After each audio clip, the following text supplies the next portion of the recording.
এই দেখো দিদুনের কাছে দুজন সন্ধ্যাকালীন ওদের স্ন্যাক্স খাওয়া হচ্ছে, সেটা হচ্ছে না এখন রায় একটু ভদ্র হয়েছে জানো তো, এখন রায় কিন্তু বুবুর থেকে খুব একটা কেড়ে খায় না। হ্যাঁ আমাদের বাড়িতে এসে রায় একটু শিখেছে। মা দেখাও কেমন হাতটাকে দু পা দিয়ে রায় নামায়, দু পা দিয়ে কেমন নামায়। ওই দেখো ওই দেখো ওই দেখো পা দিয়ে দু পা দিয়ে নামাবে যদি ওর নাগালে না থাকে। হ্যাঁ তো দিদুন এখানে খাচ্ছে শুকনো মুড়ি, গাজর আর মটরশুঁটি।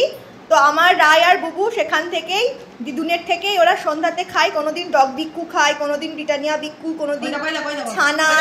ওই যে ওই যে দু হাত দিয়ে দেখো মায়ের হাতটা নামিয়েছে, সামনের দুই হাত দিয়ে টেনে নামায়। মা একটু উঁচুতে রাখো তাহলে তোরা ব্যাপারটা বুঝতে পারবে। এটা বুবু এটা বুবু এটা বুবু এটা বুবু। এখন রায় কিন্তু বোঝে যে বুবুরটা দেওয়া হচ্ছে, ওকে ওটা দাও, এটা বুবুর, বুবু নাও।